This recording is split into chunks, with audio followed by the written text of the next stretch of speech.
자, 여러분 496페이지 우리가 496페이지 갖고 497페이지 65번 문제부터 보는데요. 497페이지 65번 문제부터 봅니다. 자, 더운 것 같은데 그 팔소매도 이렇게 좀 걷고 이렇게 하면서 그렇지. 뭔가 열심히 하는 것 같은 느낌을 주면서 팔소매도 걷고 그렇지. 딱 이러면서 한번 공부 한번 해보겠다 이런 자세를 보이시면서 65번 문제 한번 보겠습니다. 65번 문제. 안 들은 선수가 있구나. 자, 65번 문제 보시니까 다음 토지 중에서 종합합산 대상에 해당되는 것으로 올바른 것은 그랬습니다. 자, 분리나 별도에 속하지 않은 토지는 다 종합합산 대상이 되는데요. 1번 보니까 농지법에 따른 농업법인이 수여하는 농지로서 과세 기준일 현재 실제 영농에 사용되고 있는 농지. 자, 농업법인이 수여하는 농지면 자, 종농, 매사농, 법인 및 단체의 수요 농지지만 농사 짓는 게 주업인 법인이니까 뭐가 됩니까? 분리 대상이 됩니다. 2번 서울특별시 지역의 산업단지와 공업지역 안에 위치한 공장용 건축물의 부속 토지로서 공장은 토지용 문제 풀 때 뭘 봐요? 위치 면적을 따집니다. 시지역의 산업단지나 공업지역이면 있을 곳이 있는 건가요? 공장, 산업단지, 공업지역에 있으면 있을 곳이 있는 거죠? 자, 그리고 기준면적을 따져봤더니 기준면적을 초과한 토지입니다. 아이고 볼 거 없네. 기준면적을 초과한 토지는 볼 것 없이 뭐가 됩니까? 종합합산입니다. 그래서 종합합산 대상에 해당하는 것은 올바른 거 그랬으니까 몇 번이 정답이에요? 2번이요. 3번 일반 영업용 건축물의 시가총액이 당해 부속토지 시가총액의 2%에도 미달하는 경우로서 그 건축물 바닥면적에 해당하는 토지 그랬는데 아까 저가격 건축물 바닥면적은 뭐가 되냐면 별도합산, 바닥면적을 제외한 토지는 뭐가 돼요? 종합합산 대상이 됩니다. 그래서 좀 이따가 다시 한번 정리해 드릴게요. 그 다음에 그래서 거기 해설에서 보면 해설에서 동그라미 3번 봅니다. 밑줄입니다. 일반 영업용 건축물의 시가총액이 당해 부속토지 시가총액 몇 프로? 2%에도 미달하는 그 건축물 바닥면적은 뭐가 되고? 별도합산. 바닥면적을 제외한 토지는 건축물 나대지로 가서 뭐가 된다고 그랬어요? 종합합산 대상이다 그 얘기입니다. 밑줄 쫙이요. 그래서 저가격 건축물 나오면 바닥면적을 물어보는지 바닥면적을 제외한 토지를 물어보는지 이걸 주의하셔야 돼요. 그래서 3번은 바닥면적이니까 별도합산입니다. 4번 봅니다. 특별시, 광역시, 시지역의 도시지역 안에 개발제한구역과 녹지지역 안에 개인소유 농지. 개인소유 자격농지는 위치를 보는데 자, 시지역의 도시지역 내라도 개발제한구역, 녹지지역은 있을 곳에 있는 거죠? 그잖아요. 개발제한구역, 녹지지역 있을 곳에 있으니까 뭐가 돼? 분리. 얘는 분리고. 5번 일반 영업용 건축물의 부속 토지로서 건축물 바닥 면적의 용도 지역에 따른 적용비를 곱해서 산정한 면적 이내의 토지. 일반 건축물의 부속 토지는 자, 면적만 보는데 기준 면적 이내라는 얘기죠. 그러니까 뭐가 돼요? 별도합산입니다. 자, 핵심 정리를 봅니다. 우리가 아까 분리대상 토지 봤고 농지, 목장, 임야 봤고 공장용까지 봤어요. 그 다음에 이제 별도합산 대상 토지를 봅니다. 분리대상 토지는 다 봤고 별도합산. 어떤 게 별도합산이냐 핵심 정리를 봅니다. 일반 건축물의 부속 토지가 기준면적 이내면 별도인데 기준면적은 어떻게 계산하느냐? 건축물 바닥면적에다가 용도지역에 따른 적용비율이라는 게 있어요. 뭐 상업지역, 주거지역, 공업지역 이렇게 해가지고 용도지역에 따른 적용비율을 곱한 면적 이내이다. 그러니까 뭐가 돼요? 별도합산. 근데 기준면적을 초과한 면적은 볼 것 없이 뭐가 되고? 종합합산 대상이 됩니다. 또요. 다 중요합니다. 2번 철거 멸실된 건축물 또는 주택의 부속 토지로서 철거 멸실된 날로부터 6개월 이내에는요. 요거 별도합산 과세합니다. 요게 재작년에 신설된 건데요. 자, 보세요. 철거 멸실된 건축물이나 주택의 부속 토지. 건축물 없어졌으니까 나대지 상태니까 종합합산 과세할 것 같은데 6개월 이내에는 철거 멸실로부터 6개월 이내에는 뭐로 과세한다고요? 별도합산 대상 토지로 과세합니다. 이거 철거 멸실된 건축물이나 주택의 부속 토지로서 철거 멸실로부터 6개월 이내는 별도합산 과세. 그 다음에 3번 보면요. 별도합산 대상 의제 토지라는 게 있어요. 자, 뭐냐면 엄청 많아요. 기본서에 보면 나중에 이제 보면 별도합산 대상 의제 토지.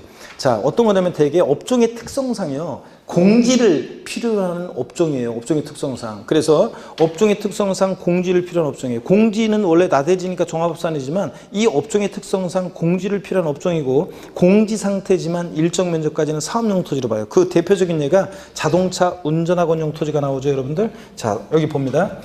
자동차 운전학원 가보시면 요즘은 어떻게 되는지 잘 제가 몰라가지고 근데 옛날에는 어떻게 돼 있었냐면 자동차 운전학원 가보면 주행 연습장이 있고 코스 연습장이 있고요. 여기 건물이 이렇게 있어요. 제가 나중에 또 한번 이제 본 수업 때 또 한번 다음 주에 한번 말씀을 드리겠지만, 제가 있잖아요. 처음 운전면허 딴 것은 군대에서 제대하고 얼마 안 돼가지고요.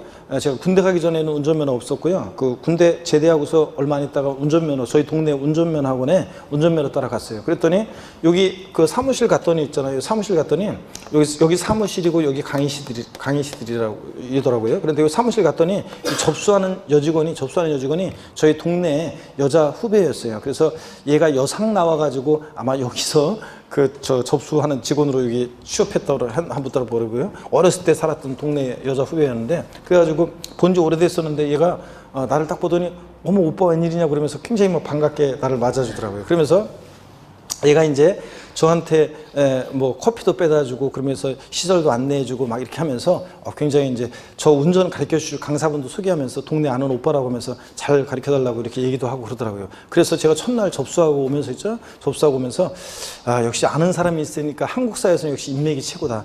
아는 사람이 있으니까 여기 와서도 굉장히 좋구나 이렇게 생각했어요. 그런데 이제 그 두 번, 세 번째 배우면서 있잖아요. 두 번, 세 번 배우면서 저 운전 가르쳐 주는 강사분 있잖아요. 제가 막 어리버리 하면서 막 어이구 운전면허 그 별것도 아닌데 그 진짜 딱 앉혀 그 포토가 있잖아요. 1톤 그 일종이니까 그거 딱 앉으면 어우 막 저 기아 넣는 거잖아요. 그 당시에는 자동 스틱도 아니고 기아 넣는 거 막 클러치 밟고 하면서 막 시동 꺼지고 언덕 올라오면서 꺼지고 막 난리가 아니었어요. 막 코스도 해야 하는데 코스 T차 코스 S코스 하는데 막 어리버리 하면서 내가 막 하니까 있잖아요. 분위기 별로 안 좋았어요. 그런데 분위기 별로 안 좋았는데 제가 하루는 그 운전면허 학원 가는 그 봉고차 같은 그 셔틀버스 있잖아요. 봉고차 같은 거 타는데 타갔더니 어떤 아줌마들이 있잖아요.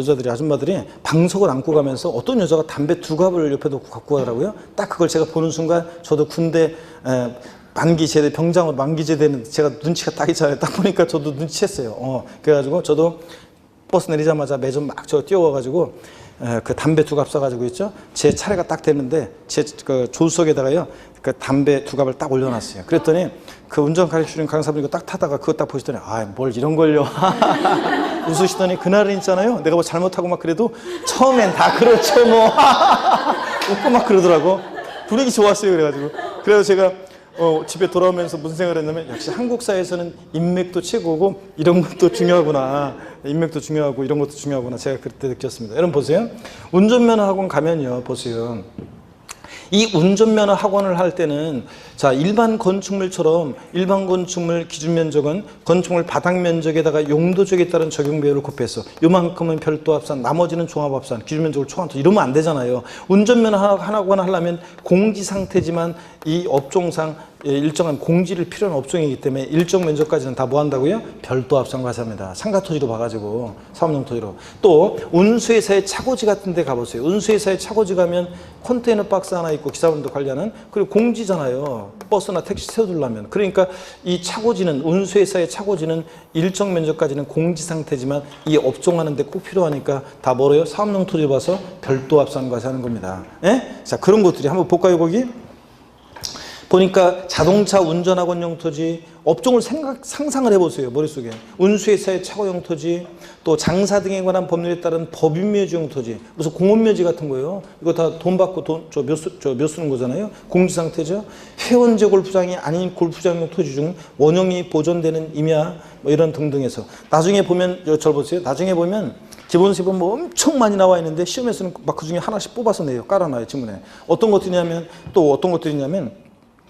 유통단지 안에 유통시설용 토지, 또 그 다음에 건설기계 주기장 5개 작업장용 토지, 포크레인이나 불도저 같은 거 세워놓거나 그런 거 작업하는 토지, 고치는 그런 거. 자, 우리 학원 있는 만약에 그런 거, 불도저나 포크레인 같은 거 고치는 업을 하거나 대여하는 업을 해요. 그러면 제가 이 4층 건물에다가 5층 건물에다가 포크레인이나 불도저 이렇게 여기다 올려놓고 있다가 손님이 오면 자 여기 빌려가세요 이렇게 해요? 고쳐주고 안 되잖아요. 그럼 공지제에다가 탁탁 세워놔야지. 건설기계 주기장 5개 작업장용 토지, 유통단지 안에 유통시설용 토지, 또 이런 거요. 레미콘 제조업용 토지, 모래나 자갈 같은 거 섞어서 그런 거 레미콘 만드는 그런 거 다 공지에다가 해서 해야 되잖아요. 또 방송국, 미술관, 박물관, 미술관, 동물원 등의 야외 전시장용 토지, 또 그 다음에 또 체육관, 방송국 등의 부설 주차장용 토지 뭐 이런 것들이요. 또 견인電차 보관용 토지 뭐 이런 것들이요. 업종의 특성상 다 공지를 필요한 업종이죠. 그래서 이런 것들은 일정 면적까지는 공지 상태지만 뭐 한다고요? 별도 합산 과세합니다. 아셨죠 여러분? 이런 거. 자, 그 다음에 4번 봅니다. 예외 종합합산 대상이 되는 경우. 일반 건축물의 부속 토지인데도 종합합산 대상이 되는 거 중요합니다. 건축법상 허가받지 아니한 무허가 건축물 또는 사용 승인 받지 않고 사용 중인 건축물의 부속 토지는 건축물은 나대지로 봐서 뭐가 된다? 종합합산. 또 양가로 2번 공장용 건축물과 주거용 건축물 이외 일반 건축물의 시가표 내기 그 부속 토지 시가표 내기 몇 프로요? 2%. 100분의 2에도 미달하는 이 저격 건축물 바닥 면적을 제외한 토지가 종합합산이라고 그랬습니다. 그래서 이 저격 건축물 바닥 면적에 해당하는 토지는 사업용 토지로 봐서 별도 합산. 바닥 면적을 제외한 토지는 뭐가 되고 종합합산 과세합니다. 자, 그런 얘기입니다, 여러분. 이해되십니까, 여러분? 자, 이렇게 해서 이런 것들이 별도 합산입니다. 별도 합산 대상 토지는 0.2에서 0.4, 0204 3단계 초과 누진세율을 적용하고요. 표에 보니까.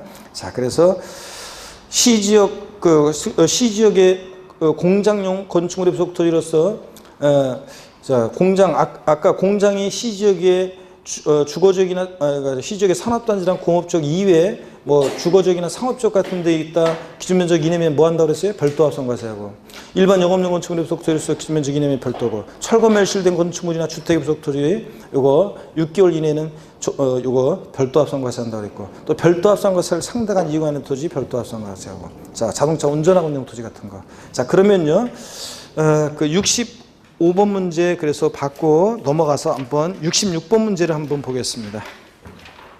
66번 문제 보세요. 자, 역시 66번 문제도 별 표시합니다, 여러분. 자, 볼게요. 아까 표를 이제 잘 보셔야 되면서 66번 문제 봅니다. 지방세법상 토지에 대한 재산세를 부과함에 있어서 과세대상 구분, 종합합산, 별도합산, 분리대상이 같은 것으로 묶인 것은 그랬습니다. 기억번 1990년 5월 30일 전부터 자 종중이 소유하는 농지, 종중 소유 임야는 뭐가 된다고 그랬어요 아까? 분리대상이죠? 종중 소유 임야 분리대상. 그 다음에 니은번 체육시설 설치 이용하는 법률에 따른 회원제 골프장이 아닌 골프장 토지 중 원형이 보존되는 임야는 요거요. 자 지상에 건축물이 없지만 요거 뭐 한다고 그랬어요 아까? 별도 합산은 과세한다고 그랬습니다. 요거 별도 합산 대상 토지를 의지합니다. 디귿번 봅니다. 과세기준 현재 실제 계속 염전으로 실제 사용하고 있는 토지. 자 공장, 염전, 터미널용 토지, 부동산 투자회사의 소유 토지, 각종 공사 소유 토지는 뭐 한다고요? 빵 2% 저율 불립니다. 자, 빵 2% 0.2% 불리고 염전. 그 다음에 니을번 도로교통법에 따라 등록된 자동차 운전학원용 토지는 제가 맨날 옛날부터 설명했었는데 이게 시험에 나왔었어요. 자동차 운전학원용 토지는 자, 요거 업종의 특성상 공지 상태지만 운수회사의 차고지 같은 것과 함께 요거 뭐 한다고 그랬어요? 별도 합산 과세합니다. 사업용 토지로. 그러니까 자, 대상 구분이 같은 것끼리 짝져지는 게 자, 어떤 겁니까? 예? 별도가 되는 것 니은하고 그 다음에 니을이 같고 그 다음에 기역하고 디귿이 같습니다. 기역하고 디귿은 있어요 없어요? 없어요. 근데 니은하고 니을은 있습니다. 몇 번이에요? 3번이 정답입니다. 이런 문제. 67번 문제 봅니다. 별 표시합니다. 납세무자는 지금 계속 이제 문제가 나오고 있는데요. 재산세 납세무자 우리가 공부를 했었기 때문에 바로 이거 문제를 풀어보겠습니다. 지난 수련에 공부를 했었기 때문에 지방세법상 재산세 과세기준제 납세 의무자에 관한 설명으로 틀린 것은 그랬습니다. 한번 보겠습니다. 1번 공유재산의 경우에 그 지분에 해당하는 부분 지분의 표시가 없는 경우에 지분이 균등한 것으로 봐서 누굴 납세무자라는 들었어요? 공유재산은 지분권자 공유재산 지분권자 그랬잖아요. 자 2번 소유권의 귀속이 분명하지 않아서 소유권의 귀속이 불분명하다는 것은 자 어떤 경우냐면 공부상 소유자를 상대로 소송 중에 있거나 자 아니면 공부상 소유자가 장기간 행방불명일 때를 얘기한다고 그랬습니다. 그래서 사실상 소재를 확인할 수 없다. 누가 납세무자? 사용자. 예? 아이고 여러분 대답이 작은 거 보니까 소유권의 귀속이 불명할 때는 누구라고요? 사용자. 맞습니다. 그 다음에 3번 지자체와 재산세 대상 재산을 연부로 매매 계약 체결하고 엔드 재산의 사용권을 무상으로 부여받았다. 누굴 납세무자로 한다? 매수 계약자. 사용권을 무상으로 받은 자, 매수 계약자를 납세무자로 봅니다. 4번 공부상의 개인 등의 명의로 등재되어 있는 사실상의 종중재산으로서 종중세금을 신고하지 않았을 때는 누가 납세무자로 했어요? 공부상 소유자. 과세권자가 이게 실제 종중소임을 신고 안 했는데 어떻게 알아요? 공부상 개인명의로 등재돼 있고. 그러니까 누구? 공부상 소유자. 5번 상속이 개시된 재산으로서 상속등기 이행되지 아니하고, 상속등기는 상속인 전원에 대해서 전원 명의로 하는 건데 상속등기 안 됐다는 것은 과세권자 입장에서는 누가 상속받을지 포기할지 모른다는 얘기잖아요. 근데 사망신고에서 이분이 돌아가셨다는 사실은 알게 되고, 자, 사실상 그 재산을 누가 소유하고인지라도 신고해줘야 되는데 그것도 안 했어. 그럼 누가 납세의무자? 공동상속인 각자가 받았거나 받을 세액 납부를 먹겠다. 그래요? 상속재산 상속 개시되는데 상속 등기도 안 되고 사실상 수자 신고도 안 됐다. 누가 납세의무자? 주된 상속자. 형식적으로 판단한다고 그랬잖아요. 공동 상속인이면 상속 등기가 됐어야지. 상속 등기 안 됐으니까 누가 상속받을지 포기할지 모르니까. 자, 그리고 사실상 수자 신고도 안 됐으니까 누가 납세의무자? 주된 상속자. 결정의 제1순위는 민법상 상속 지분이 가장 높은 자. 이렇게 했었습니다. 그래서 상속인 각자가 되는 것은 우리가 취득세에서 상속으로 취득한 자산은 상속인 각자, 대한민국 인구의 만세 각자가 납세의무자고, 재산세에서 이런 경우에는 누가 납세의무자? 주된 상속자. 민법상 상속 지분이 가장 높은 자. 2순위는 연장자, 나이가 제일 많은 사람. 이거 했었잖아요. 자, 그러면 다시 499페이지 보겠습니다. 핵심 정리 중요합니다. 재산세 납세의무자는 시험에 67번 문제 또 한번 별표시 하시고요. 자, 똑같이는 안 나오겠지만 하여튼 핵심 정리 납세의무자 중요합니다. 무조건 시험에 또 올해 또 나올 가능성이 높으니까. 봅니다. 재산세 납세의무자는 원칙적으로 사실상 소유자입니다. 과세기준일 6월 1일 현재예요. 납기 개시일 아니에요. 항상 재산세는 언제 기준으로 판단해? 과세기준일 6월 1일 현재. 재산세 대상을 사실상 소유하고 있는 자가 납세의무자입니다. 공부상 소유자 아니죠? 원칙 사실상 소유자입니다. 근데 예외적으로 공부상 소유자가 되는 경우도 있습니다. 동그라미 1번 어떤 경우냐? 공부상의 소유자가 매매 등의 사유로 소유권이 변동되는데도 이를 신고하지 아니해서 사실상 소유자를 알 수 없을 때 누가 납세의무자? 공부상 소유자. 그 다음에 동그라미 2번 공부상의 개인 명의로 등재되어 있는 종중재산인데 종중소임을 등기도 안 하고 신고도 안 했다. 그럼 과세권자는 이게 종중재산인지 어떻게 알아요? 그러니까 이래서 이런 경우 누가 납세의무자? 공부상 소유자. 근데 단 가로 안에 종중소임을 등기하거나 신고했다 그러면 종중재산인지 알게 됐으니까 누가 납세의무자? 종중. 이런 거. 2번 사용자가 되는 경우는 딱 요거 하나예요. 자, 소유권의 귀속이 불분명해서 사실상 소유자를 알 수 없다. 소유권의 귀속이 불분명하다는 것은 화살표 보니까 공부상 소유자를 상대로 소송 중에 있거나 공부상 소유자가 장기간 행방불명일 때를 말한다고 그랬습니다. 그래서 여러분, 그럴 때 그래서 사실상 소유자를 알 수 없다. 누가 납세의무자? 사용자예요. 현재 재산세는 수익세이기 때문에 사용수익을 가지고 있는 사용자를 납세의무자랍니다. 근데 시험에서는 어떻게 바꾸느냐? 소유권의 귀속이 불분명해서 사실상 소유자를 알 수 없을 때는 공부상 소유자를 납세의무자로 한다.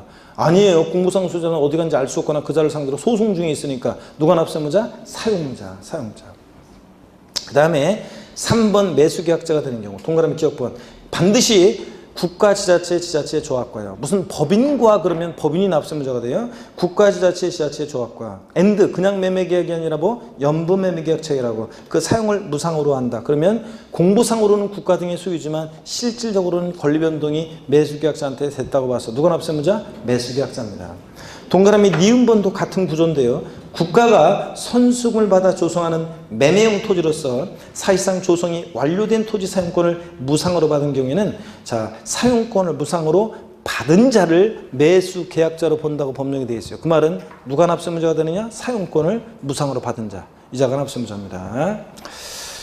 똑같아요. 공부상으로는 국가 등의 소유지만 권리변동 됐다고 봐서 4번 수탁자가 되는 경우 봅니다. 기억번 신탁법에 의해서 수탁자 명의로 등기된 신탁재산의 경우 위탁자로 구분된 신탁재산은 누가 납세의무자로 했어요? 수탁자. 위탁자로 바꿨겠죠? 아니고 수탁자입니다. 위탁자가 아니라 수탁자. 이 경우 위탁자로 구분된 재산에 대한 납세의무자는 각각 다른 납세의무자로 본다.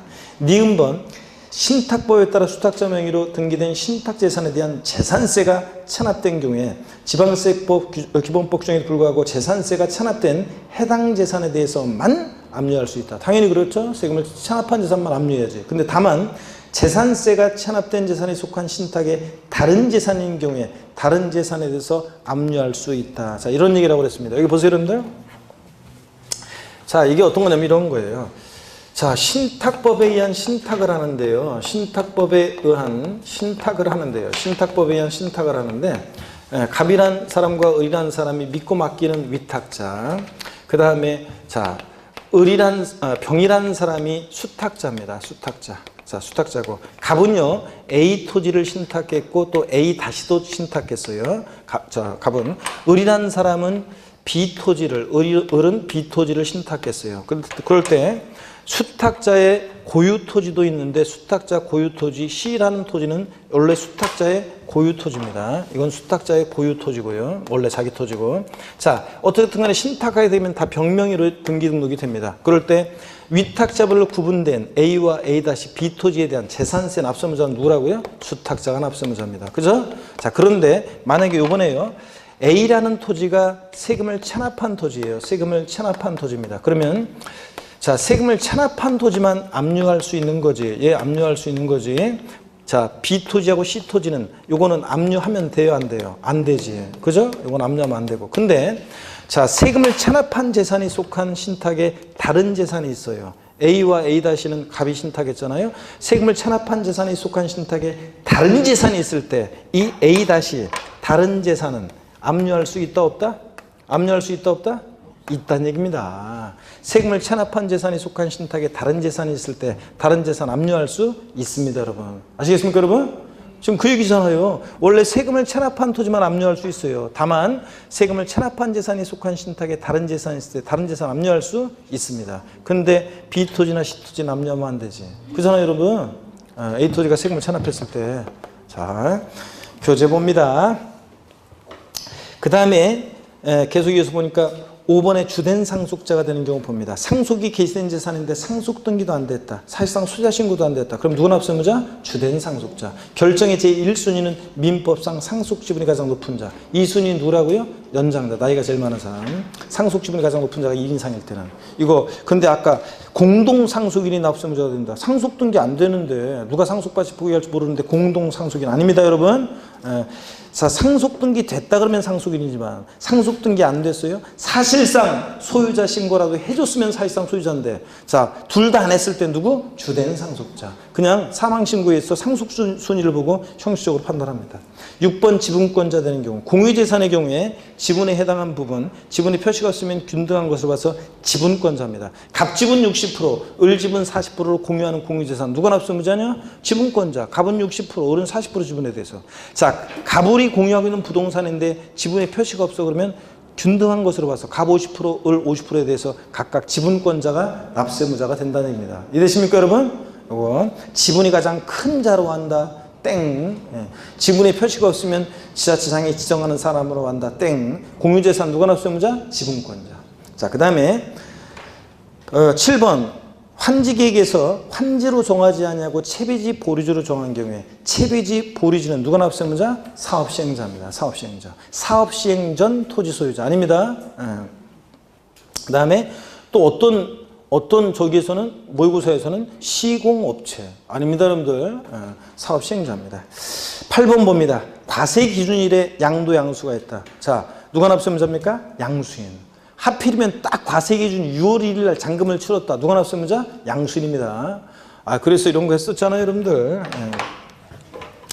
자, 갑과 을이 부동산 매매하는데 여러분, 자, 재산세는 과세 기준일 6월 1일 기준으로 판단해요. 6월 1일 현재 재산을 사실상 소유하는 자가 납세무자예요. 그러면 원칙적으로 6월 1일 이전에 잔금을 치르면 6월 1일 현재 재산을 사실상 소유하는 자는 매수인이 되니까 6월 1일 현재 사실상 소유자는 매수이니까 매수인 납세무자가 되는데 6월 1일 이후에 잔금이 치러지면 자, 6월 1일 현재 재산을 사실상 소유하는 자는 매도인이니까 매도인 납세무자가 됩니다. 그래서 사는 사람 입장에서는 재산세나 종부세 같은 보유세를 면하려면 언제 잔금을 치르는 게 좋다고요? 6월 1일 이후에 잔금을 치러야지 재산세를 면합니다. 매수인은 6월 1일 이전에 잔금을 치르면 매수인 납세무자예요. 근데 그래서 똘똘한 주부들은 잔금 지급 시기가 4월달이나 5월달에 도래하면 연체로 물고 차라리 한두 달 연체로 무는 게 나은지 아니면 재산세 종부세 내는 게 나은지 따져가지고 아유 재산세나 종부세 내는 게 연체로 무는 것보다 더 돈이 많이 나간다? 그러면 연체로 물고 6월 1일 이후로 잔금 지급 시기를 늦춘다고 그랬잖아요. 그렇죠? 근데 이번에는 6월 1일 날 하필이면 오전 12시에 만나서 잔금을 치렀다. 누가 당연도시세 납세무자가 되느냐? 양수인입니다. 아시겠습니까, 여러분? 과세 기준일에 양도 양수가 있을 때 누가 납세무자? 양수인. 그러니까 사는 사람은 6월 1일 날 잔금을 치르면 돼야 안 돼? 안 돼요. 하루 늦춰야지. 재산세 종부세 안 내려면. 매수인은 6월 1일 이후에 잔금을 치러야 한다니까. 6월 이후라고 그랬어요? 6월 1일 빼고 6월 2일 이후에 6월 1일 잔금을 치르면 매수인이 냅니다. 아셨죠 여러분? 그 얘기입니다. 자, 그러면 넘어가서 문제를 연습해 보겠습니다. 68번 문제를 봅니다. 68번 문제도 자, 중요하죠 여러분들? 예, 봅니다. 이런 형태, 박스형 형태로 또 나왔었는데 계속 나왔었잖아요. 자, 봅니다. 지방세법상 2016년도 재산세 과세기준 현재 납세무자가 아닌 것을 모두 고른 것은 그랬습니다. 자, 기억본 봅니다. 5월 31일에 재산세 대상 재산의 매매 잔금을 수령하고 소유권 이전 등기를 한 매도인 납세무자가 됩니까? 5월 31일 날, 자, 5월 31일 날 잔금도 치르고 소유권 이전 등기까지 다 했어요. 그러면 6월 1일 현재 완벽하게 누가 납세무자가 됩니까? 매수인입니다, 여러분. 매수인 납세무자지. 6월 1일 현재 사실상이든 공부상이든 완벽하게 소유자는 누구예요? 매수인이잖아요. 그러니까 매수인이 납세무자입니다. 매도인 틀렸어요, 여러분들? 니은번 공유물 분할 등기가 이루어지지 아니한 공유토지 지분권자. 자, 공유재산은 누가 납세무자? 공유토지, 공유재산은 누가 납세무자? 지분권자, 지분권자. 공유재산 지분권자. 맞습니다. 니은번. 디귿번 신탁법에 따라 위탁자로 구분돼서 수탁자 명의로 등기 등록한 신탁재산의 위탁자. 자, 신탁재산 누가 납세무자입니까? 수탁자지, 수탁자. 위탁자 틀렸고요. 리을번 도정법에 따른 환지계획에서 일정한 토지를 환지로 정하지 않냐고 채비지로 정한 경우에 종전 토지 소유자. 채비지 보리지는 누가 납세무자? 사업시행자, 사업시행자지, 사업시행자. 네? 종전 토지 소유자도 아니고 그 다음에 시공업체도 아니고 사업시행자입니다. 자, 그래서 납세무자가 아닌 것을 모두 고른 것은 기역, 디귿, 리을번이죠 여러분들? 자, 그래서 4번이 정답이었습니다. 69번 문제도 또 반복되는데요. 69번 문제 한번 반복돼서 여러분이 한번 보시고요. 그 다음에 70번 문제 또 한번 보겠습니다. 24번 문제인데 70번 문제 봅니다. 먼저요. 지방세법상 재산세 납세 의무에 관한 설명으로 옳은 거 그랬습니다. 1번 재산세 과세일 현재 소유권의 귀속이 분명하지 아니해서 사실상 소유자를 확인할 수 없는 경우에 누가 납세무자? 소유권 귀속 불분명할 때 누구라고요? 사용자. 1번 정답입니다. 그렇죠? 예. 그 다음에 2번 주택의 건물과 부속토리 70번 문제 표시하시고요. 주택의 건물과 부속토리 소유자가 다를 경우에 그 주택에 대한 산출세액을 건축물과 부속토리 면적 비율로 안분 계산한 부분에 대해서 소유자 납세무자라고 본다는데 틀렸습니다. 이게 어떤 거냐면 이런 거라고 그랬어요. 우리 1, 2월 과정에서 배웠던 것 같은데요. 자, 여기를 한번 봅니다. 자, 어떤 얘기냐 여기를 보세요. 주택이 있는데 여러분 보세요. 주택이 있는데 주택의 건물과 그 부속 토지의 소유자가 달라요. 그래서 주택의 소유자는 갑이고 토지 소유자는 을이에요. 자, 이럴 때도 주택에 대한 재산세 계산할 때 이런 거였어요. 일단 주택은 항상 건물과 토지의 합산한 과세 표준 금액의 하나로 주택은 항상 건물과 토지 하나로 평가하고 하나로 과세하니까 합산한 과세 표준 금액에 주택의 세율을 적용해서 세액을 계산합니다. 그러면 이 나온 세액에 대해서 누가 납세무자가 되느냐는 건데 주택의 건물과 토지 시가편익 비율로 나눠서 시가편익 비율이 6대4의 비율이다 그러면 요 나온 세액의 60%는 토지 소유자 을이 40%는 주택 소유자 갑이 납세무자가 된다 이렇게 배웠습니다. 생각나세요 여러분들? 했는데 이거 자 그래서 이럴 때 시가표준액 비율로 나누는 거지 주택의 건물과 토지 시가표준액 비율로 나누는 거지 요거 면적 비율 X라고 교재에 보면 돼 있었을 거예요. 그래서 면적 비율 X예요. 면적 비율 아니고 뭐라고요? 시가표준액 비율로 나눕니다. 근데 뻔히 바꾸면 면적 비율로 바꾼다고 맨날 얘기했던 거예요. 그대로 나왔습니다. 자 그래서 주택의 건물과 부속토지 소유자가 다를 때는 그 주택에 대한 산출세를 건축물과 부속토지 면적 비율 아니고 뭐 시가편익 비율로 안분 계산하는 부분에 대해서 그 소유자를 납세무자로 봅니다. 아시겠습니까 여러분? 그런 얘기고 자 그 다음에 3번 국가와 재산세 대상 재산을 연부로 매수계약을 체결하고 엔드 재산의 사용권을 무상으로 부여받았다. 누가 납세무자? 매도계약자가 납세의무가 있다. 맞아요? 아니고 누구? 매수계약자입니다. 매수계약자. 3번 공부상으로는 국가 등의 소유지만 실제로 권리 변동 됐다고 해서 매수계약자입니다. 4번 공부상에 개인 등의 명의로 등재되어 있는 사실상의 종중재산으로서 종중소임을 신고하지 아니한 경우에 종중을 납세무자로 본다. 종중소임을 신고 안 했는데 과세권자가 이게 공부상 개인 명의로 등재되어 있고 종중소임을 신고 안 했는데 종중을 어떻게 알아요? 그리고 누가 납세무자? 공부상 소유자입니다. 종중소임을 신고했을 때가 종중이지. 종중소임을 신고 안 했을 때는 누구라고요? 이거 공부상 소유자, 공부상 소유자입니다. 5번 공유재산인 경우에 그 지분에 해당한 부분에 대해서 지분권자를 납세무자로 보되. 그렇죠? 지분에 표시가 없는 경우에는 공유자 중에서 최연장자를 납세무자로 본다. 아니죠? 가불이 공유하고 있는 부동산인데 지분에 표시가 없으면 지분이 균등한 것으로 봐서 누가 납세무자? 지분권자. 가불은 50%, 을은 50%. 그 지분권자 각자가 납세무자입니다. 공유재산, 좌우지간 누가 납세무자? 공유재산은 지분권자, 지분권자. 자, 그래서 5번 틀렸습니다. 그래서 1번이 당연히 소유권의 귀속 불분명할 때 사용자, 바로 답 고르고 넘어갈 수 있었습니다. 71번 문제, 여러분이 71번 문제 반복되니까 풀어보시고요. 71번 문제 여러분이 보시고 넘어갑니다. 72번 문제 보겠습니다. 72번 문제 보니까 건물의 납기는 7월 16일부터 7월 31일까지고 토지 납기는 9월 16일부터 9월 30일이다. 갑이 부동산을 을에게 매도했을 때 2018년도 재산세 납세무자는 그랬습니다. 계약일이 2018년 3월 20일, 중동지급일이 2018년 4월 20일, 잔금지급일이 2018년 5월 20일입니다. 그러면 자, 재산세 요거 사실상 누가 소유하고 있느냐 그거 판단할 때는 취득세하고 똑같아요. 자, 그래서 지금 5월 언제요? 5월 언제? 잔금 지급일이 언제냐고요? 5월 20일 날 잔금을 치렀대요. 자, 그러면 재산세는 항상 언제를 기준으로 판단해요? 6월 1일. 과세 기준일 6월 1일 현재는 재산을 사실상 소유하고 있는 자는 누구예요? 매수인 을이잖아요. 5월 20일에 잔금 치렀으니까 6월 1일 재산을 사실상 소유하는 자는 매수인 을이니까 누가 납세무자냐? 당연도 재산세는 매수인입니다. 을. 근데 뭐 건축물에 대한 재산세 납세 의무자는 을이고 토지는 갑이고 아닙니다. 그냥 재산세는 무조건 토지든 건축물 주택이든 어느 때를 기준으로 판단해요? 과세 기준을 6월 1일 기준으로 판단합니다. 그리고 안 분하는 것도 아니고요. 보유한에 따라 무조건 납세무자는 누구다? 을입니다. 3번이 정답입니다. 아시겠습니까, 여러분? 매수인 을입니다. 5번처럼 4번처럼 안 분하는 것도 아니에요. 보유한에 따라. 그냥 매수인 을입니다. 6월 1일 기준으로 무조건 판단합니다. 73번 문제. 지방세법상 재산세 납세지 및 납세무자에 관한 설명은 틀린 건데, 자, 3번 지문 봅니다. 주택의 납세지는 주택 소유자의 주소지 관할하는 특별자치시, 특별자치도 시군구이다. 맞습니까, 여러분? 지방세는 납세지 어디냐고요, 여러분들? 물건 소재지가 돼야지. 주택 소재지, 주택 소유자의 주소지가 아닙니다. 1번처럼 토지, 토지소, 건축물, 건축소재 이렇게. 주택 소재지지. 주소지 아닙니다. 아이고, 이런 거는 진짜 틀리면 안 돼요. 지방세는 무조건 납세 여지다. 부동산의 경우는 부동산 소재지입니다. 자, 그래서 틀렸고요. 납세지 여러분이 한번 읽어보시고. 자, 부동산 소재지.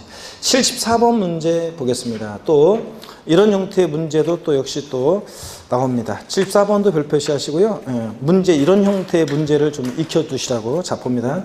지방세법상 재산세 과세상 납세무자 비과세에 관한 설명으로 옳은 것을 모두 고른 것은 그랬습니다. 기억본에 보니까 지방세법 또는 관계법령에 따라 재산세가 경감되는 토지, 경감 비율에 해당하는 토지는 별도 합산 대상으로 본다. 요건 어떤 거냐면요, 여러분, 이런 거예요. 요게 이제 우리 기본세 나오고 아직 안 배웠는데요. 우리 다음에 재산세 토지용 구분할 때 이제 또 기본소 할 때 다음 주 정도에 한번 볼 건데, 이런 거예요. 절 보세요, 여러분들. 요건 처음 배우는 건데 한번 보세요. 만약에 갑이라는 사람이 동일한 시군구 관할구역 내에 A 상가 토지가 있어요. 자, 그 다음에 B 상가 토지도 갖고 있어요. B 상가 토지도. 근데 원래 상가 토지는 별도 합산 대상 토지니까 동일한 시군구 관할구역 내 별도는 별도끼리 소유자를 어떻게 합니까? 합산해서 과세합니다. 그죠?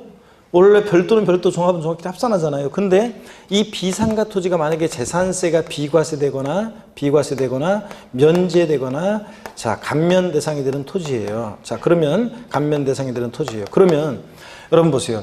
얘는 어차피 비과세되거나 면제되거나 감면되는데 만약에 이 비상가 토지를, 얘는 별도 합산 대상 토지고요. 자, 얘가 원래 상가토지는 별도 합산 대상 토지예요, 원래. 근데 얘를 별도 합산 대상 토지로, 자, 보게 되면, 별도 합산 대상 토지로 보게 되면 A 상가토지와 합산해야 되잖아요. 근데 얘는 비과세 면제 경감인데 A 상가토지와 합산하면 안 되니까 재산세가 비과세되거나 면제되거나 경감되는 토지는 별도 합산 대상 토지로 보지 않습니다. 원래 상가토지인데도 별도 합산 대상 토지로 보지 않아요. 그러니까 A 상가토지와 합산해서 과세한다, 안 한다? 안 하겠다는 얘기입니다, 여러분. 이해되십니까, 여러분? 그래서 재산세가 비과세되거나 면제되거나 경감되면 별도 합산이나 종합합산 대상 토지로 보지 않아요. 이게 나중에 기본소에 나와요. 자, 그러면 일단 한번 봅니다. 그래서 기억번 재산세가 경감되는 토지, 경감비율에 해당하는 토지는 별도 합산 대상 토지로 보지 않습니다. 본다 그러니까 틀렸어요. 합산시키지 않기 위해서. 자, 니은번 봅니다. 국가가 선수금을 받아 조성하는 매매형 토지로서 사실상 조성이 완료된 토지 사용권을 무상으로 받은 자는 재산세 납부할 의무가 있다. 그래요? 그렇잖아요. 재산세가 납세무자 국가지자체, 지자체자과 연부명의체라고 무상 사용권 부여받았다. 매수계약자. 거기서 나온 거잖아요. 국가가 선수금을 받아 조성하는 매매형 토지로서 사실상 조성이 완료된 토지 사용권을 무상으로 받은 자가 있으면 누가 납세무자? 사용권을 무상으로 받은 자를 매수계약자로 보니까 누가 납세무자가 된다고 그랬어요? 사용권을 무상으로 받은 자. 그래서 니은번 맞습니다. 사용권을 무상으로 받은 자가 납세무자가 됩니다. 디귿번 임시로 사용하기위해서 건축된 건축물로서 재산세 과세 기준일 현재 1년 미만의 것은 원래 비과세예요. 근데 여기 뭐가 들어있어요? 별장은 재산세를 부과하지 않는다. 제가 계속 말씀드렸어요. 지방세 비과세에서 사치성 재산 나오면 무조건 어떻게 한다? 과세라고 그랬잖아요. 그죠? 별장, 고락장 같은 사실상 나오면 무조건 과세예요. 그러니까 별장은 재산세 부과하지 않는다. 틀렸습니다. 과세 기준 현재 1년 미만의 임시건축물은 재산세를 비과세하는데 다만 사치성 재산은 무조건 어떻게 한다? 과세입니다. 하여튼 취득세든 등록면허세든 재산세든 지방세 비과세에서 하여튼 사치성 재산 나오면 무조건 어떻게 한다? 과세입니다. 자, 그러니까 기억번, 디귿번 틀렸어요. 옳은 것을 모두 고른 것은 그랬는데 몇 번만 옳아요? 니은번, 2번만 옳습니다. 여러분, 자, 이 문제 보세요. 옳은 것을 모두 고른 것은 그랬는데 왠지 하나 더 있을 것 같은 막 느낌이 들잖아. 하나밖에 없는 느낌이 아니라 이런 건 왠지 더 있을 것 같은 느낌이 들지만 이렇게 딱 하나만 옳은 것도 나오고 모두 옳은 것도 나오고 그렇습니다, 여러분들. 자, 그래서 이거 니은번, 2번이 정답입니다. 넘어갑니다.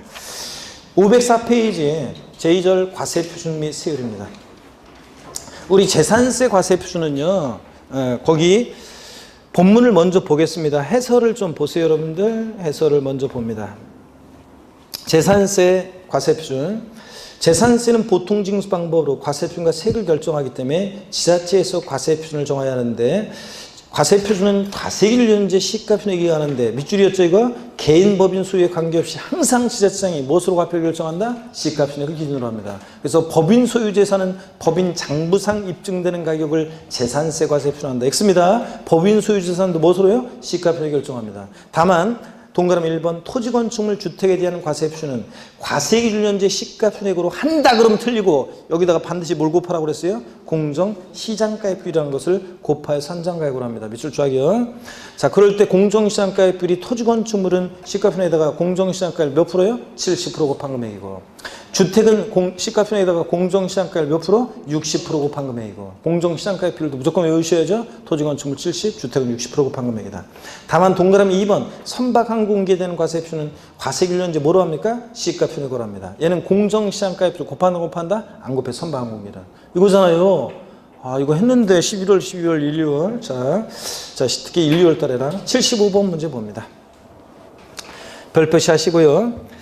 지방세법상 재산세 과세 표준에 대한 설명으로 옳은 것은 그랬습니다. 1번 단독주택의 재산세 과세 표준은 토지 건물을 일체로 한 맞아요. 주택은 항상 토지 건물 일체로 합니다. 개별 주택 가격으로 한다.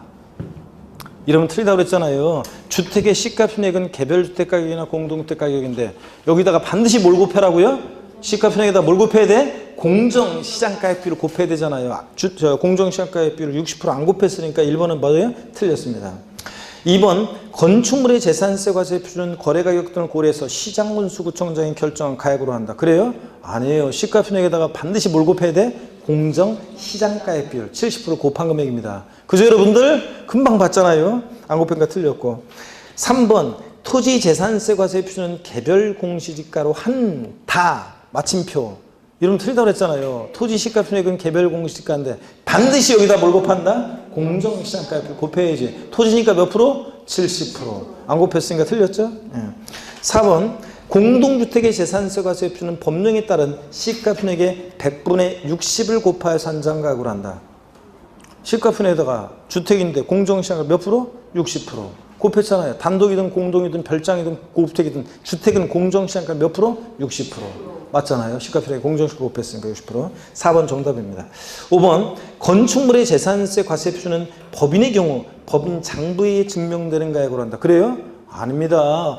법인이 건축물의 경우 재산세 과세표는 법인이 소유 재산도 시가표액에다가 뭘 곱한다? 공정시장가액비율을 곱한 금액입니다. 법인 소유 재산도 그잖아요. 반응이 점점 없어져가지고 힘들어지셔서 그런가? 리액션이 전혀 없네. 리액션이. 아이고. 저희들이 제일 힘들어하는 강의가 리액션 없는 강의예요. 뭔 얘기를 하더라도 그냥 이러면 좀 힘들어요. 자, 봅니다. 그 다음에 76번 문제 보겠습니다. 자, 이렇게 재산세 과세표, 아까 23회 시험처럼 75번 문제처럼 이렇게 과세표준 독립하게 물어보기도 하고 76번 문제처럼 과세표준과세를 묶어서도 잘 나와요. 26회 문제인데 지방세법상 재산세 과세표준과 세율에 대한 설명으로 틀린 거예요. 1번 주택에 대한 과세표는 주택의 시가표액의 100분의 60의 공정시장가를 곱하여 산정한다. 맞습니까 여러분? 맞잖아요. 시가표액에다가 공정시가 60% 주택. 2번 주택이 아닌 건축물에 대한 재산세 과세표는 건축물 시가표에다가 100분의 70의 공정시장가액을 곱하여 산정한다. 맞잖아요. 시가표에다 공정시장가액 토지 건축물 몇 프로? 70%. 3번 토지에 대한 과세표는 사실상 취득가격이 증명되는 때는 장부가액으로 한다. 아이고 재산세는 그냥 좌우지간 법인 소유 재산이든 뭐든 시가표액에다가 토지니까 공정시장가액을 몇 프로? 70% 곱한 금액입니다. 장부가격이 아니라. 그죠 여러분들? 틀렸습니다. 4번 같은 재산에 대해서 둘 이상 세율당할 때는 그중 높은 세율을 작용하지 아니한다로 되어 있는데 적용하지 아니한다. 이거 맞습니다. 이거 작용으로 되어 있네. 이거 오타인데 적용하지 아니한다. 적자입니다. 적자. 적용하지 아니한다. 오타입니다. 여러분 이게 이제 취득세는 여러분 잘 보세요. 이게 작년 2017년도 개정세법인데 이게 2016년도까지는 취득세 이런 게 있잖아요. 같은 취득 물건이 2개 이상의 세율이 당하면 그중 어떤 거? 높은 세율을 적용한다 그랬었잖아요. 근데 재산세에도 그런 규정이 있었어요. 같은 동일한 재산이 2개 이상의 세율이 당하면 그중 높은 세율을 적용한다. 이 규정이 있었는데 작년에 이게 삭제됐어요. 자, 무조건 그냥 동일한 재산이 2개 이상의 세율이 당하면 무조건 높은 걸 적용하니까 우리 같은 납세무자한테는 유리한 거예요? 불리한 거예요? 불리한 거지. 그래가지고 납세자들의 부담 줄여주고 자율성을 주기 위해서 동일한 재산이 2개 이상의 세율이 당할 때 무조건 높은 세율을 적용한다. 이 규정 삭제했습니다. 그러니까 이제 자 그러면 그 규정이 삭제됐으니까 동일한 재산이 2개 이상의 세율이 당하면 그중 높은 거 적용하는 바보가 어디 있어요? 당연히 뭐다? 낮은 세율 적용하겠지. 그러니까 높은 세율 적용하지 아니한다. 맞죠 여러분들? 맞습니다. 이거 높은 세율 적용한다 그러면 틀리고요. 삭제됐습니다. 재산세에서는. 그 다음에 5번 주택에 대한 재산세는 주택별로 표준세율을 적용한다. 여러 개 주택이 있을 때 주택분 재산세는 소유자별로 합산해요? 아니면 따로따로 주택별로 해요? 주택별로. 그죠? 따로따로. 광명시에 A주택도 있고 B주택도 있습니다. 갑이라는 사람이. 그러면 재산세 계산할 때 자 광명시장은 소유자별로 A주택과 B주택가액을 합산하지 않고 어떻게 한다? 주택별로 따로따로 A주택가액 곱하기 세율, B주택은 B주택가액 곱해서 따로따로 계산합니다. 주택별로. 아셨죠? 주택은 주택별로. 토지는 별도나 종합합산 대상 토지는 어떻게 한다? 합산해서 과세하고 별도는 별도끼리 종합은 종합끼리.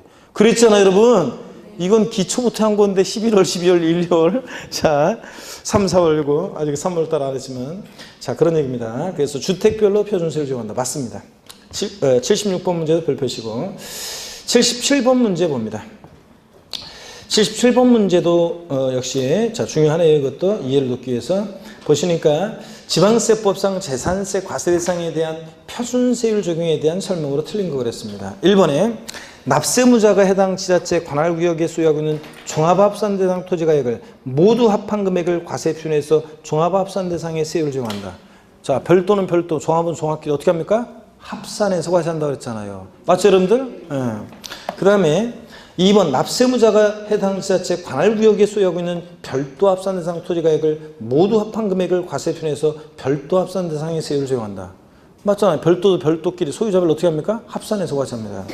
3번 분리대상이 되는 해당 토지가액을 과세표준에서 분리대상의 세율을 적용한다. 분리대상 토지는 따로 분리해서 과세하죠? 맞고. 4번 납세무자가 해당 지자체 관할구역에 2개 이상의 주택을 소유하고 있는 경우에 그 주택의 가액을 모두 합한 금액을 과세표준에서 주택의 세율을 적용한다. 그래요 여러분? 아니잖아요. 아까 76번 문제 26회 때 5번 지문에 주택은 주택별로 적용한다. 그랬죠? 근데 자 27회 시험 때 요 의미를 알고 있는지를 자 26회 때는 장식용으로 나왔다가 이거 정답점으로 삼았잖아요. 이런 거 여러분들. 자 그래서 주택은 어떻게 한다? 주택별로 각각 주택별로 세율 적용하는 거지. 이거 소유자별로 합산한 가액을 주택가액을 모두 합한 금액으로 틀렸습니다. 주택별로입니다. 4번 정답이고 주택은 주택별로 별도나 종합은 소유자별로 합산. 5번 주택에 대한 토지 건물의 소유자가 다를 경우 해당 주택의 토지 건물의 가액을 합산한 과세표준액에 주택세율을 적용한다. 여러분 여기 보세요. 주택은 여러분 보세요. 주택의 건물과 토지 소유자가 다를 때도 주택은 건물과 토지를 항상 하나로 평가하고 하나로 과세하니까 주택의 건물과 토지 합산한 과세표준 금액에 주택세율을 적용해서 세입 계산하는 거지. 이거 시험에서 구분한 주택의 건물과 토지 소유자가 다를 때는 주택의 건물과 토지 구분한 과세표준 금액에 각각 건물은 건물, 토지는 토지 세율을 적용한다. 이러면 틀려요. 구분한이 아니라 뭐라고요? 합산한. 항상 주택은 건물과 토지 합산한 과세표준액에 주택세율을 적용해서 세입 계산해. 그럴 때 누가 납세무자가 되느냐? 건물과 토지 면적 비율에 따라 나누는 게 아니라 저 나온 세액을 뭐로? 시가표준액 비율로 주택의 건물과 토지 시가표준 비율로 나눠서 이 소유자를 납세무자로 한다. 그 얘기입니다. 납세무자하고 이건 과세표준과 세율에 관한 거예요. 이렇게 묶어서 요 내용 꼭 알아둡니다. 자, 항상 주택은 건물과 토지 하나로요. 자, 그래서 그 얘기입니다. 자, 그래서 5번은 맞고요. 그래서 77번 문제 역시 별표시 하시고 똑같이 안 나오더라도 따로따로 종합문제 지문에 나올 수 있습니다. 78번 문제 한번 봅니다. 역시 이것도 별표시입니다. 지방세법상 재산세 표준세율에 대한 설명으로 틀린 거 그랬습니다. 1번 주택 별장 제외하고 에 대한 재산세 세율은 0.104 0.1에서 0.4%까지 과표한 4단계 초과투징세율을 정합니다. 0104 몇 단계? 4단계 초과투징세율. 맞아요? 아닙니다. 몇 단계? 3단계 초과투징세율입니다. 자, 그래서 0104 몇 단계? 3단계. 아닙니다. 이거 주택 4단계 맞습니다. 이거 4단계 초과투징세율입니다. 주택은 4단계. 거기 표를 보세요. 주택엔 재산세 표준세율 그래가지고 별장은 재산세에서 주택분 별장은 4%고 1,000분의 40. 별장 이외의 주택은 고급택 포함해서 이것도 중요하죠. 이거 별표시 해놓고 고급택 포함해서 자 0104 0.1에서 0.4%까지 몇 단계로 돼 있어요? 세 보세요. 하나 둘 셋 넷 네 단계잖아요. 4단계 초과세율입니다. 주택분 재산세는 별장은 4% 비례세율이고 별장 이외 일반 주택은 0104 몇 단계? 4단계 초과세율입니다. 맞죠 여러분들? 네. 그 다음에 2번 취득세 중과세상인 별장에 대한 재산세 세율은 1,000분의 50이다. 재산세에서 별장 몇 프로라고요? 4%입니다. 4%. 재산세에서 5%는 고급 선박이 5%예요. 그래서 여러분한테 제가 여기 보세요. 여러 번 제가 이제 적어드릴 거고 앞에서 이미 적어드렸던 게 재산세에서 별장, 고급 오락장, 골프장 고불악장용 건축물이든 토지든 골프장 건축물이든 토지든 별장 고불악장 골프장은 몇 프로? 4%. 그 다음에 재산세에서 고급주택은 0104 4단계 초과투징세율이고 0104 4단계 초과투징세율이고 고급 선박이 재산세에서 최고 높아요. 몇 프로? 5%입니다. 근데 시험에서 슬쩍 이렇게 고급주택도 고급택도 4% 세율 정한다고 소개해요. 별장이 4%고 고급주택은 일반주택과 고급택은 어디서만 중과세예요? 취득세만. 재산세에서는 고급택은 일반주택과 똑같이 초과투징세율입니다. 이거 알고 있는지 시험에서 여러 번 물어봤어요. 별거 없어요. 별장, 고급락장, 고급장은 4%, 고급택은 초과투징세율이고 고급선박은 몇 프로? 5%입니다. 그냥 힘들어가지고 그냥 하는 표정이 역력한데 다 끝났어요. 이제 조금만 더 볼게요. 자, 그 다음에 3번 봅니다. 2번 틀렸고 별장은 4%고 1,000분의 40이고 3번 종합합산 대상 토지에 대한 세율은 3단계 초과준수율입니다. 종합과 별도는 그냥 3단계 초과준수율이고 4번 지자체장은 법령이 정하는 바에 따라서 조례로서 표준세율의 50% 범위에서 가감할 수 있는데 이 가감한 세율은 언제까지만 적용해요? 해당 연도만. 그해 조정 필요성 때문에 적용한 거니까 해당 연도만. 5번 건축물에 대한 재산세 산출세액이 법령이 정하는 바에 따라 계산한 직전 연도 재산에 대한 재산세액 상당액의 100분의 150을 초과하는 경우에 100분의 150에 해당하는 금액을 해당 연도에 징수할 세액을 한다. 재산세 세부담 상한선에 관한 건데요. 재산세 세부담 상한선에 관한 건데 보유세 부담의 급격한 증가를 막기 위해서 아이고 이거 괜히 줬다. 재산세 보유세 부담의 급격한 증가를 막기 위해서 세부담 상한 규정을 두고 있는데 자, 세부담 상한, 보유세 부담의 급격한 증가를 막게 하는 건데 이번에도 할 거예요. 자, 세부담 상한, 토지 건축물은 부자들이라요. 전년도 세액에 무조건 150%를 못 넘게 해요. 전년도에 만약에 10만 원 토지나 건축물에 대해서 재산세를 냈어요. 올해 19만 3천 원 계산됐어요. 얼마를 납부할 세고로 합니까? 전년도 세액 10만 원에 150%니까 얼마? 15만 원만 납부하면 돼요. 19만 3천 원이 계산됐어도. 이게 뭐라고요? 세부담 상한선이에요. 토지 건축물은 부자들이다 보니까 공시가격 관계없이 무조건 전년도 세액 150%못 넘게 해요. 근데 주택은 세분화되어 있어요. 그래서 주택은 서민들 관계되어 있어가지고 공시가격 3억 원 이하는 105%, 3억 초과 6억 이하, 6억까지는 110, 6억 초과하면 130% 이렇게 세분화되어 있습니다. 자, 이거 얘기입니다. 그래서 거기 봅니다. 교재. 자, 보시니까 78번 문제 4번 지문, 5번 지문 토지 건축물은 몇 프로라고요? 150%. 못 넘게 한다는 얘기입니다. 맞습니다. 자, 핵심 정리. 주택에 대한 재산세 세율 별장과 별장의 유토를 준하면서 꼭 알아두시고요. 넘어갑니다. 506페이지 보겠습니다. 506페이지 79번 문제 봅니다. 조금만 더 하고 쉴게요. 자, 끝낼게요. 자, 조금만 더 합니다. 자, 79번 문제 보니까 다음 중 지방세법상 가장 높은 표준세율이 정되는 것은 그렇습니다. 보시니까요. 자, 골프장용 토지, 얘는 사치동산이니까 몇 프로겠습니까? 별장, 고부락장, 골프장, 얘네들 몇 프로입니까? 4%입니다. 읍지역에 소지하는 공장용 건축물의 부속 토지는요, 다음 주에 재산세 세율을 정확히 외울 건데, 일반 건축물에 대한 세율이에요. 공장용 건축물의 부속 토지니까 공장, 분리대상 토지잖아요. 분리대상 토지고, 공장 건축물의 부속 토지니까 분리대상 토지고, 그 다음에, 자, 그 다음에 해설이 조금 문제가 있네. 공장용 건축물의 부속 토지니까, 별도 합산 대상 토지가 됩니다. 자, 별도 합산 대상 토지가 되고요. 그 다음에 일단 신경 쓰지 마세요. 그 다음에 그 부속 토지를 좀 빼지 말고 그냥 자, 별도 합산 대상 토지입니다. 별도 합산이라고 했어요, 제가? 말이 헛나갔네. 읍지역에 소지하는 공장용 건축물의 부속 토지, 공장 위치 면적을 따지는데 기준 면적 제한은 뭐 그런 말은 없으니까 하여튼 읍지역이니까 이거 그냥 옛날 이거 그냥 분리대상 토지입니다. 분리대상 토지니까 몇 프로? 빵 2%, 0.2%로. 공장 용지니까 빵 2%, 0.2%고 조율분리. 그 다음에 고급주택은 초과누진세율이라고 그랬죠? 01, 04, 4단계 초과누진세율이고. 별도 합산 대상 토지는 차고용 토지니까 차고용 토지니까 얘는 역시 별도 합산 대상 토지고. 그 다음에 5번 종합합산 대상 무건축물의 부속 토지는 뭐가 돼요? 종합합산이에요. 그러면 우리 재산세에서 이런 거 했었잖아요. 토지 우리가 아까도 제가 얼핏 얘기 드렸었는데 여기 잠깐 끝날 시간이 되니까 좀 마음이 급해지네. 자, 여기 봅니다. 이런 얘기예요. 아까 우리가 재산세는 세율, 토지는 저율분리, 그 다음에 007% 저율분리, 그 다음에 빵 2%, 그 다음에 저율분리보다는 별도 합산 대상 토지 세율이 높고, 별도 합산보다는 종합 합산 대상 토지 세율이 높고, 종합보다는 뭐가 높아요? 고율분리요. 이거라고 그랬잖아요, 여러분들. 그래서 고율분리는 몇 프로라고 그랬습니까? 4%요. 자, 그러면 여러분 이거예요. 지금 여기 보니까 뭐가 제일 낮겠어요? 007% 농지 목장 예외적인 임야 또는 공장 용지, 이게 제일 낮겠죠, 여러분들? 자, 그러면 여기 보니까 골프장용 토지나 고부락 토지는 4%고요. 그 다음에 고급택은 일반 주택과 똑같이 초과누진세율 01, 04고요. 그 다음에 제일 여기서 가장 높은 세율이 적용되는 거니까 정답은 당연히 무조건 몇 프로겠습니까? 1번이지. 보나마나 이거니까. 자, 무조건 제일 높은 고르라고 그랬잖아요. 그러니까 고일 분리대상 토지에 해당하는 골프장이나 고분리대상 토지를 골라야지. 1번이죠, 여러분들? 따져볼 필요도 없이. 그 다음에 80번 문제 봅니다. 지방세법상 다음에 재산세 과세분에 적용되는 표준세율 중 가장 낮은 것은 24회에 이어서 27회 이렇게 나왔는데, 자, 24회 때는 뭐 당연히 쉬운 거였고 4%. 그 다음에 80번 문제 봅니다.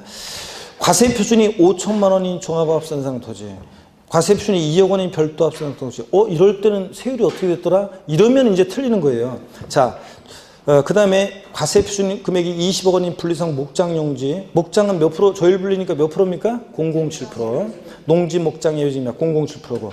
자, 이게 제일 낮겠죠, 여러분들? 4번 주택은 0104 4단계 초과수율이고, 과세 표준 금액이 10억 원인 분리상 토지 공장용지니까 공장은 빵 2%고. 당연히 그러면 뭘 고르셔야 돼, 여러분들? 세율은 이렇게 높아지잖아요. 제일 낮은 거 골라라 그러면 당연히 뭘 골랐어야 돼? 007% 대상에 해당되는 어떤 거? 농지, 목장, 예외적인 임야에서 골랐어야지. 빵 2%는 어떤 거예요? 공장, 염전, 터미널용 토지 같은 것들이잖아요. 그러니까 제일 낮은 거 골라라 그러면 조일불상 토지가 제일 낮아져요. 007% 어떤 거? 농지, 목장, 예외적이면. 되십니까, 여러분? 요얘기입니다.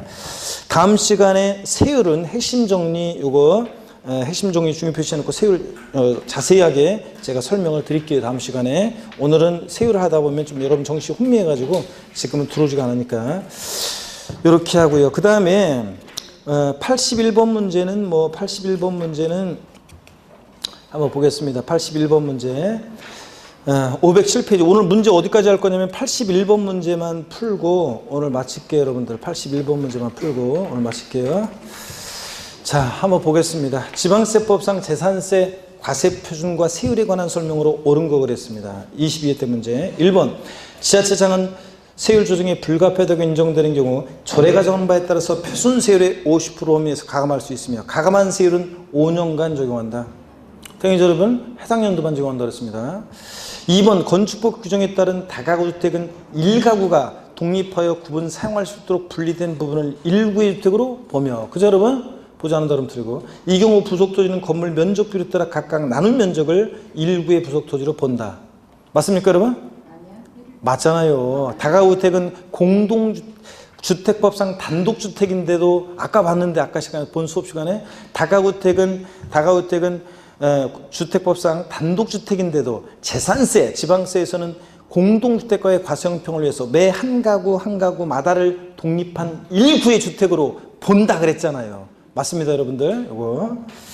이 경우 부속토지는 건물 면적비율에 따라 각각 나눈 면적을 1구의 부속토지로 보고요. 3번 법령에 따른 별장과 고급주택은 1,000분의 40, 그 밖의 주택은 누진세를 적용한다. 그래요? 틀렸습니다. 뭐 때문에 틀렸어요? 별장은 4%지만 고급주택은 뭐라고요? 초과 누진세율입니다. 이렇게 중과세 한다고 슬쩍, 고율의 세율을 적용한다고 슬쩍 속여요. 고급주택은 초과 누진세율입니다. 4% 아닙니다. 틀렸고. 4번 토지 건물의 소유자가 다른 주택에 대해 세율을 적용할 때 해당 주택의 토지 건물의 가액을 소유자별로 구분 계산한 과세 표준에 해당 세율을 적용한다. 주택의 토지 건물의 소유자가 지었구나. 주택의 토지 건물의 소유자가 다를 때 아까 건물과 토지 구분했어요? 아닙니다. 합산한 과세 표준액에 주택의 세율을 적용한 거지. 그죠 여러분들? 그러니까 구분 계산안이 아니라 합산한 과세 표준액에 세율을 적용합니다. 5번 마지막입니다. 법령에 따른 고급주택의 재산세 과세 표준은 시가표준액에 공정시장가액 비율 100분의 70을 곱하여 산정한 가액이다. 그렇습니까 여러분? 주택은 몇 프로입니까? 60% 곱하는 금액입니다. 공정시장가액을. 시가표준액에다가 주택은 단독이든 공동이든 별장이든 주택은 몇 프로? 60% 공정시장 곱합니다. 자, 토지 건축물이 70%지. 그래서 5번 틀렸습니다. 81번 문제도 중요했고요. 다음 시간에 82번 문제를 하면서 이거 마지막 이거 이제 하면서 세율을 다음 주에 우리가 이제 세율을 또 공부하게 되니까 본 수업 시간에 이렇게 해서 보고, 그 다음에 나머지 재산세 납세 절차에 관한 거 마무리를 좀 짓고 다음 시간에 중요하죠. 그 다음에 종부세 다 보고요. 다음 시간에 양도소득세 앞부분으로 양도세로 넘어갑니다. 그래서 다음 시간에도 우리가 양도소득세까지 보도록 하겠습니다. 재산세 나머지 다 보고 종부세 다 보고 양도세로 넘어갑니다. 아셨죠 여러분? 자, 힘내시고 고생 많으셨고, 다음 주에 씩씩한 모습으로 다시 뵙도록 하겠습니다. 고맙습니다. 자, 힘내시고 여러분.